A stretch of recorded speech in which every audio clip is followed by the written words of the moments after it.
So we just wrapped up lesson 12, and I wanted to give you a quick update on what we did. What we're talking about is missing numbers and subtraction.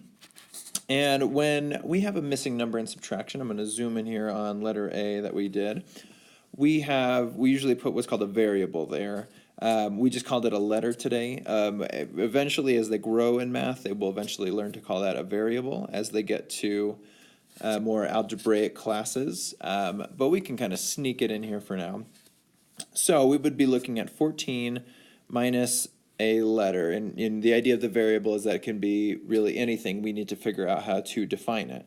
So our big focus for this lesson is it's very easy to look at a problem like this, 14 minus something equals 6, and we can do some mental math. The key on this, though, is that we really need to start showing our work. That really helps as we get into later lessons that aren't so easy to do mentally. And so my big focus with them was, I know you know how to solve this, but you need to show me on paper how you went about solving it.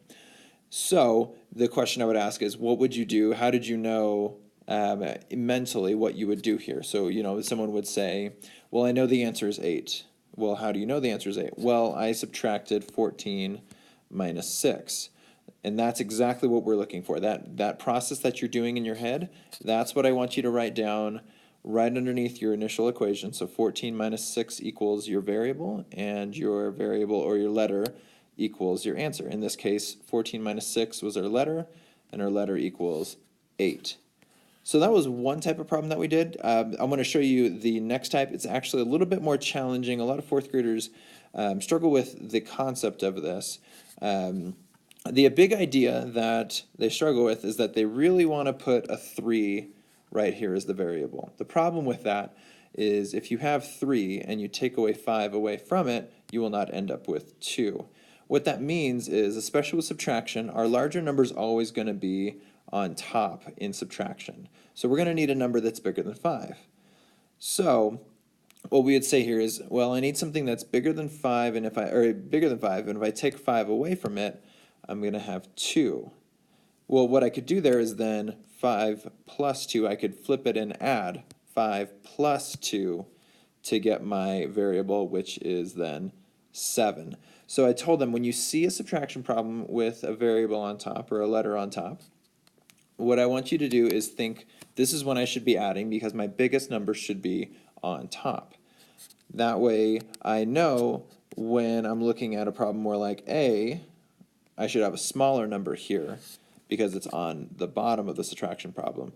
But over here, I need my larger number. So when my variable's on top, I'm going to be adding. When my variable's on the bottom, I'm going to be subtracting. Either way, the goal of our equation is to get the letter or the variable as the equals. So 14 minus 6 equals the letter. I just flipped it around there. And 5 plus 2 equals our letter here, and letter equals 7.